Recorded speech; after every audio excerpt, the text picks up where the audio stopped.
Hi, it's great. This is my 19th time now doing this, huh? Wow. Um, so much has changed, but a lot remains the same too. And I think this time of year, our defense is always ahead of our offense.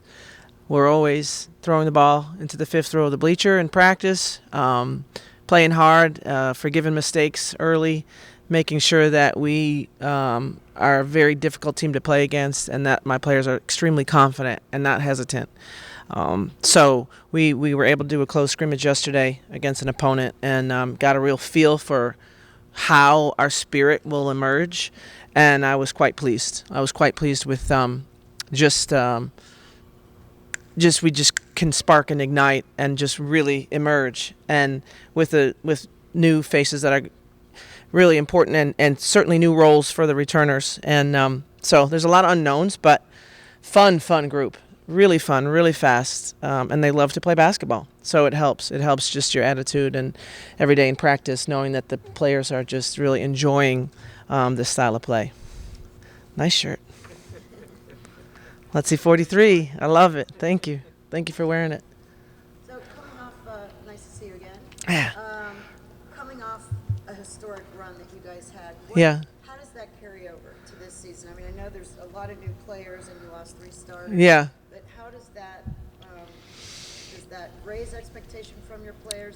How does it affect I the think, team? I think the biggest thing about that run for me personally, with my long history, is just the opportunities and the matchups, like how important it is to really take advantage of a matchup.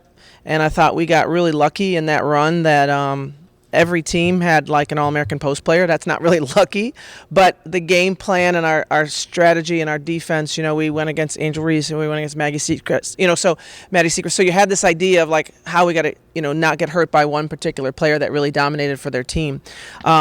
And so, I mean, Indiana with Mackenzie Holmes. So it was like, okay, that kept us fueled. It kept us really focused in. So much of it is understand when your players are so locked in to make an adjustment or just stick with a game plan and really ride that through the tournament. So I think that helped a lot, like with my returners, that they're like, oh, like if this is the scout, like we have to do this. Like they really understand the cerebral part of the game and how much that really matters, where sometimes it just kind of blah, blah, blah. Coaches are talking.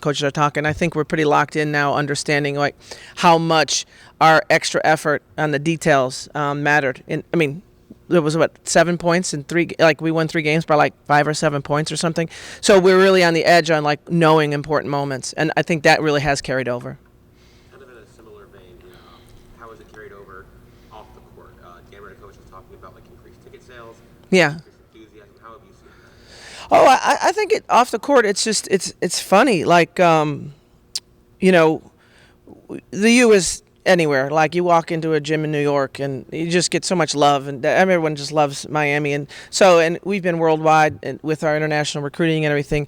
But I think it's true that I think some people, both on the men and the women's side, with our postseason successes in the last couple of years, some players that were just waiting for Miami to prove it are like, yeah, okay, that can be my number one school now, right? And I think that shift definitely happened in recruiting. Okay, with recently our teams have been inside out. Yeah. But now, the 3 bigs last year were all injured. Yeah. Kyla, Yeah. Tasha, and Zay Yeah. times. Right. We have Aurora.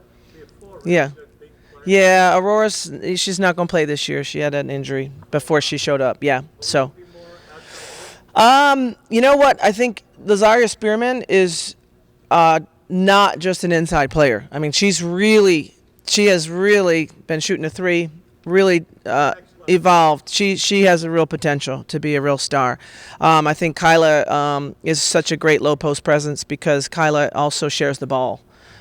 It goes in, Kyla makes the right read and gets it out. So they will get a lot of touches, and Lattimore is coming off her knee injury. We expect her around the first week of the season, which will be great because her length and skill set's incredible. So they're 3 very different.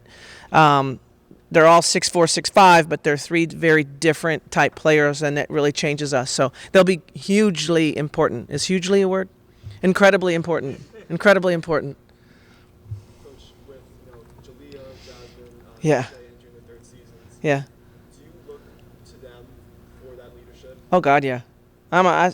You guys got 2 senior years. I mean, that's all I keep saying to them. Like, you're seniors twice. You're gonna be seniors twice. Like, you, they're my rocks. Like, I turn, I'm like, who have I? Yeah, you, right? Those three, and they really are. They've been kind of waiting. They've been kind of waiting to lead, waiting to see what the team needs from them. But if we have a flat practice or if something's going wrong, I mean, I'm always blame those three, and they know it. It's always going to be their fault until the other ones come around, because some of the young people that are getting new, they can't get yelled at right now. They're still trying to please. So I just blame those three, and we figure it out from there. Katie, you said Aurora is out for the season. Yeah. What happened? Knee. Yeah. That happened just in the off season. It happened prior to even the summer. Like, we knew it was coming, but I mean, we kept her. She's really good. She's really super. That's somebody you want to get to know her background and understand her story, and she's going to help this team this year with her presence and with, if Aurora says something and says, you know what, that's not really hard, that you think that's hard, that ain't hard. They listen. She's really inspirational. You talk about the transfers. Yeah. What do you expect from them? What can we see from them? A lot. I expect a lot. Allie and Shy have been a little bit dinged up, but they'll be back. I mean, Allie's back today. Shy's probably back today or tomorrow. But so Jada and Lamaya have been playing the most, and you're going to see them and be like, yeah, we know why Miami wanted them so bad. They are such Miami players. They're strong. They're athletic. They play multiple positions. They shoot the three. They post you up. They play with incredible competitive energy and joy. They landed at the right school. They're going to get a lot of playing time, and they're going to be really impactful. What makes Shy unique with her leadership, but also her style? Cheyenne. You know what's unique about Shy? She's really cerebral, all right? And so people kind of misread that as kind of a quiet leader. But she's really, really cerebral. She's trying to figure everything out. It's going to take a while because she's been out for a little bit. So her and I have to do volumes and volumes and volumes of film sessions so that she feels like she can start barking. She's not barking orders yet, but I know she's got it. How do you think her experience from our team at the UCC school helps this team? Yeah, I think late game. She's got that. She's going to want the ball. She's going to be calm. She's going to make a really good basketball play late game, and that's something that if you pick that kind of player up in the portal, or you add that player to your team, you're pretty confident as a coach, because last year a lot of our late game buckets are gone. We got Jazz, I think, who really showed it, and Jazz showed it this year in practices and all of our scrimmages as well. So I know Jazz is there, but I think Jada has that too. Jada and Shy really bring that, and then Allie scored a ton for Pepperdine. So I do think we have added that. Usually, when you add freshmen, you don't usually pick that up, but when you add some transfers with some experience, it helps.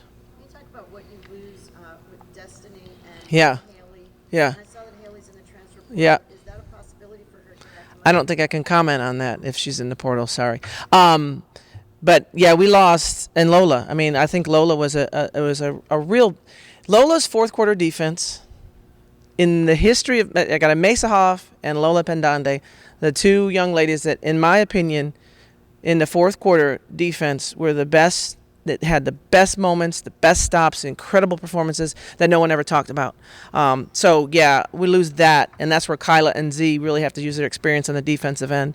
But we lost gamers. We lost gamers and Des and Haley for sure, and we've got to see who emerges, but that's fun. We have a drill we call 3 stops, and it's either get a stop or hit a shot in March, and we talk about it the very first practice, like 3 stops, who's a gamer, who's a gamer, who's a gamer, and they're emerging. Having watched you on sidelines for a minute now, Mm-hmm. I don't think you ever pay attention to anything that's going on outside the 4 lines. But Right. what will the banner mean to you? Oh, When you see that? see, I didn't even know. You went to the Elite 8 last year. We did. We did. I remember being really tired, so something special happened.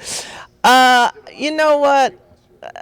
That banner, I think it's just, the best part of that run, and I think I've shared it before, was when the staff, some of the support staff and like Lynette and Mariah Brown, who played for me and have been here a long time. They knew what it would mean to the team and to me, and they had the alum do a video wishing our players good luck, but not wishing them good luck. Sorry, that's way too soft. They demanded them to play well, and the message was so, like, I felt so proud as a coach. It was some people, most of them I had coached, but a lot of them that I didn't coach that just loved this program and were like, listen, we were on the Sweet 16 team. You need to win this game. You need to make history for Miami. And it wasn't roses in a little heart balloon. It was like, get this done, ladies. And I mean, I got goosebumps now just remembering it. I was in that, it was right at pregame meal, and I was like, oh my God, this is the most powerful thing. So that's what I'll think about when the banner comes down, is like how interwoven this program is in this community, nationally, and just, I mean, personally for me. I mean, it's been a lot of years of my life.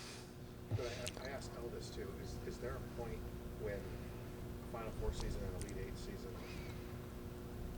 Is there a point when the talk and the thought about it has to end, and you just start thinking about Yeah. You have this group think about the next thing? Yeah, I mean, yeah. It has. I mean, we talk a lot. I say in late game and special situations, like we'll put in a play, and I'm always going to reference an NCAA game. I say, hey, this play beat Washington at Iowa. Adrian Motley came off of this screen and threw it into, this play beat Gulf Coast